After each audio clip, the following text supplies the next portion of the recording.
Bueno, un saludo a todos. De nuevo, gracias por venir o estar presente en esta noche de una entrega más de Desahogando la Noche.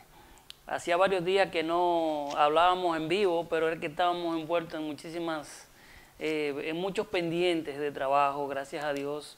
Y bueno, hoy es parte de de ese trajín. Mañana es el último día para presentar las planillas de impuestos en los Estados Unidos, y el que no presente las planillas a más tardar mañana, pues sabe que está sujeto a penalidades e intereses. Si usted va a recibir un reembolso y se le pasó la fecha de mañana, bueno, o sea, va a tener una penalidad, pero no hay que tenerle miedo a eso. Sin embargo, siempre es bueno hacerlo a la fecha límite, porque eso permite que se registre propiamente y que usted pueda recibir su reembolso a tiempo, si lo tiene. Si no lo tiene, bueno, sabe que tiene que devolver un dinerito.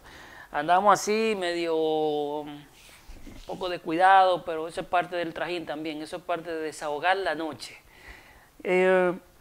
Como siempre me gusta hablar de dos o tres temitas, uno de un par de temas de aquí de la ciudad de Nueva York y otro de la República Dominicana. Apenas salimos del ambiente electorero de la República Dominicana, pero en Estados Unidos la situación sigue candente porque faltan mucho para las elecciones, faltan noviembre, faltan como, déjame ver, estamos que julio, agosto, septiembre, octubre, noviembre, faltan 3, 4 meses para las elecciones. Y las cosas que podríamos ver de aquí a allá son muchas, muchas, muchas. Es decir, que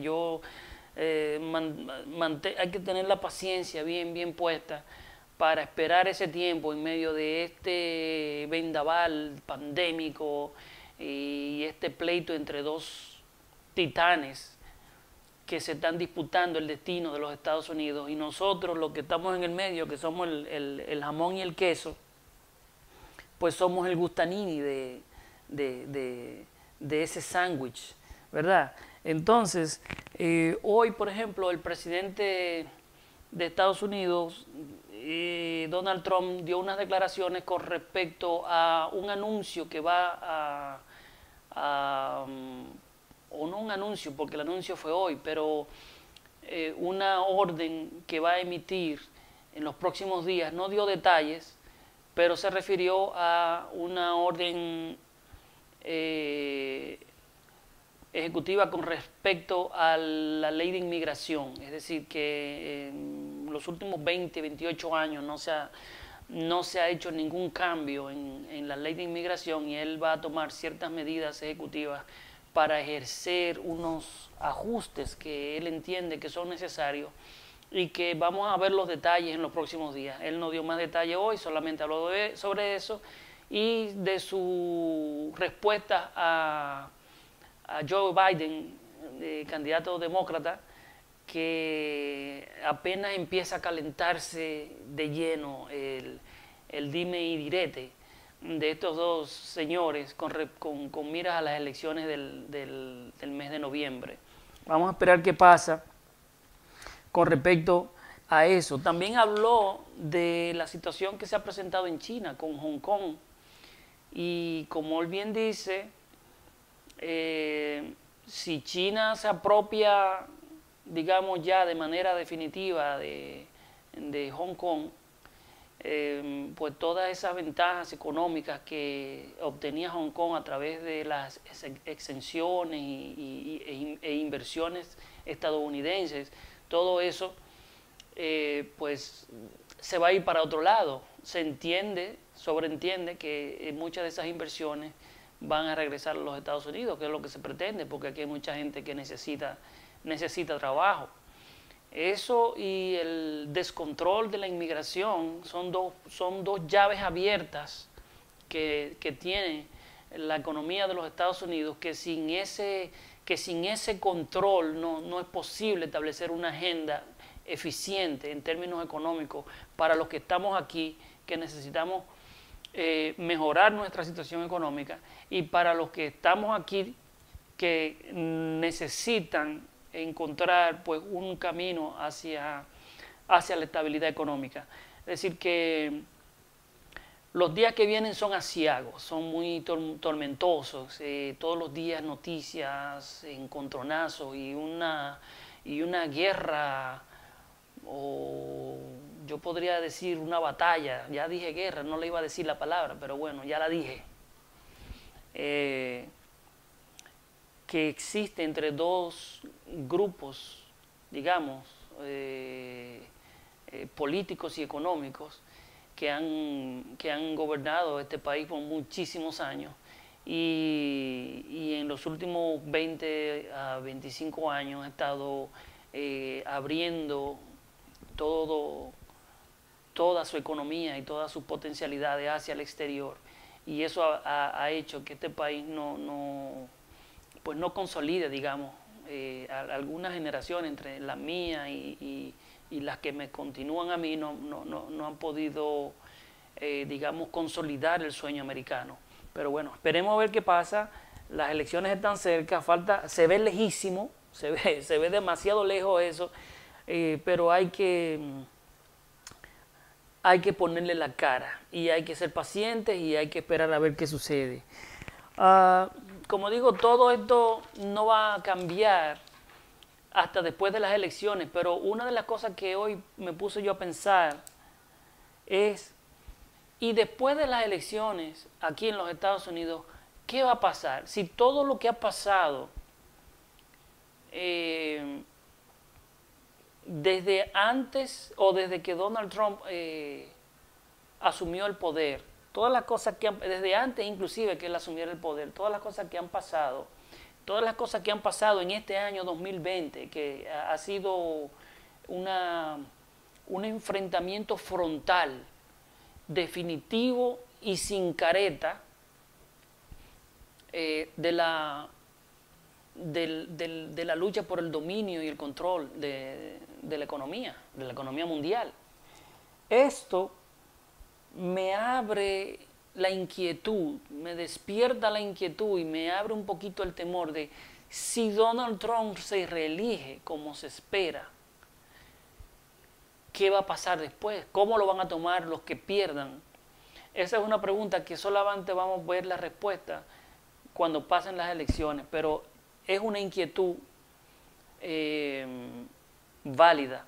¿Qué va a pasar? Porque si todo lo que hemos visto hasta ahora es algo que nos mantiene en zozobra, imagínense ustedes lo que podría pasar si una victoria de uno no es aceptada.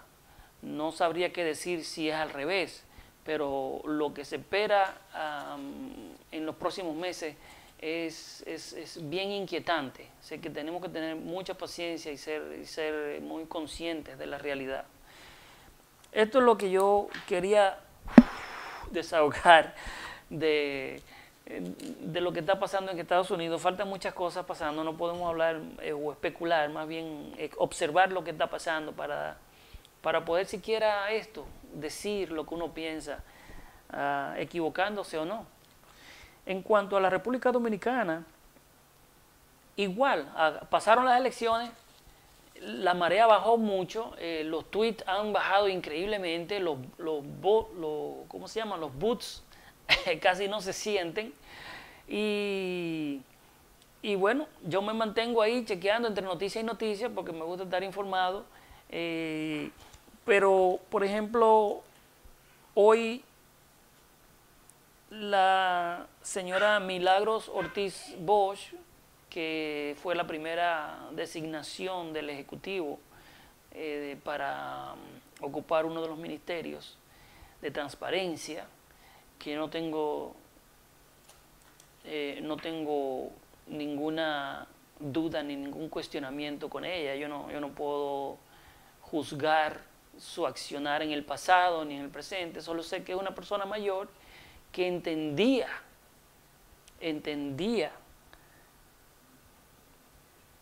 que debía ser una persona moderna, ¿verdad? Pero también hay que ser claros y honestos y saber que no por ser mayores no son eficientes, ni tienen todo el potencial de hacer un trabajo inclusive mejor que cualquier joven. Eso sería un error pensar en eso. Sin embargo,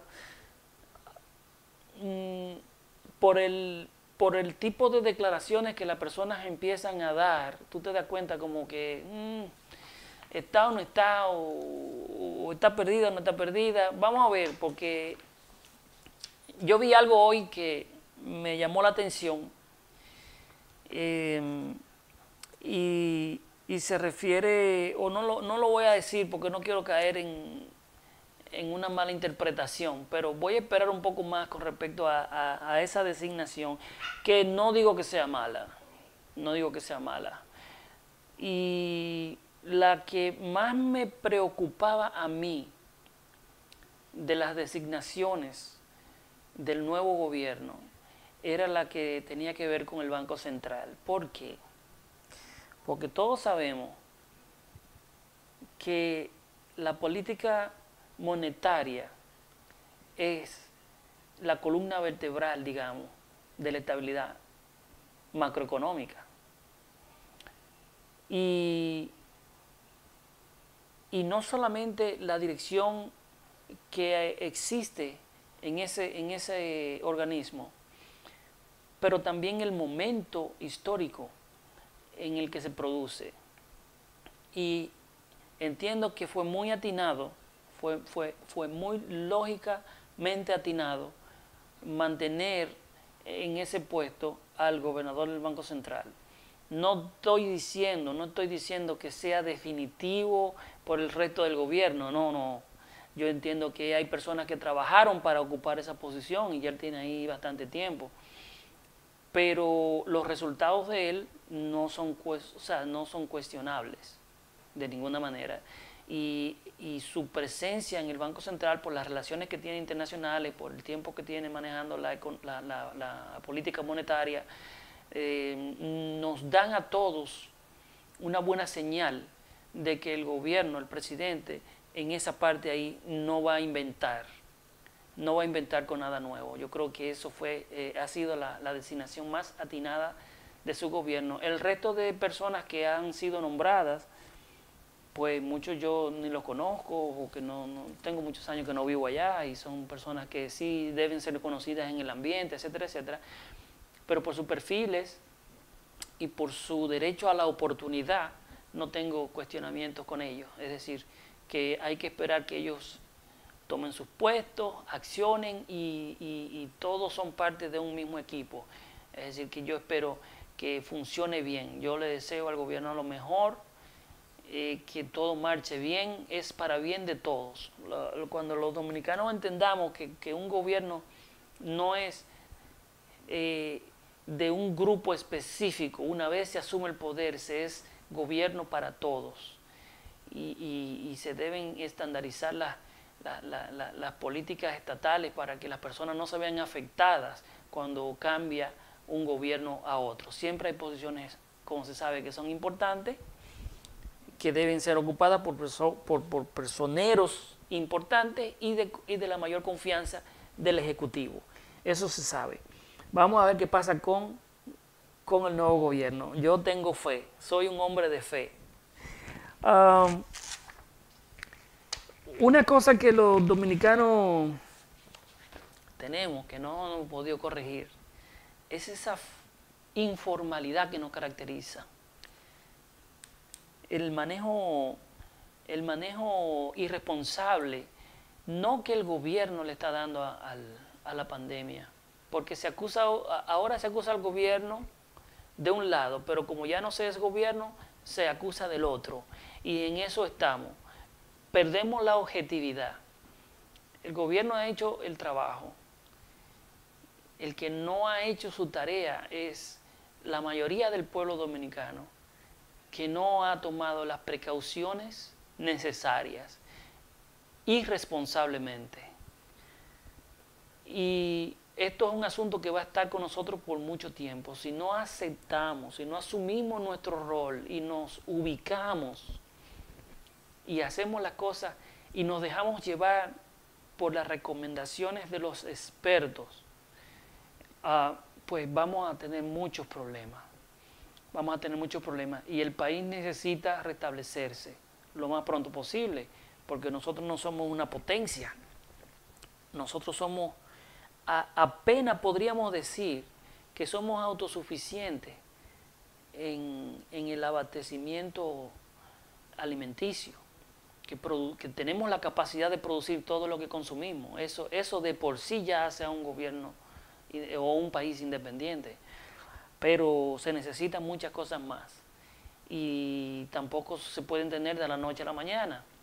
Es decir, que yo le pido al pueblo dominicano, a los dominicanos, que por favor se vean al espejo, se vean su cara y se vean a los ojos y vean dentro de sí mismos qué están haciendo mal y qué deben hacer, cómo deben respetar a los demás, cómo deben comportarse ante los demás.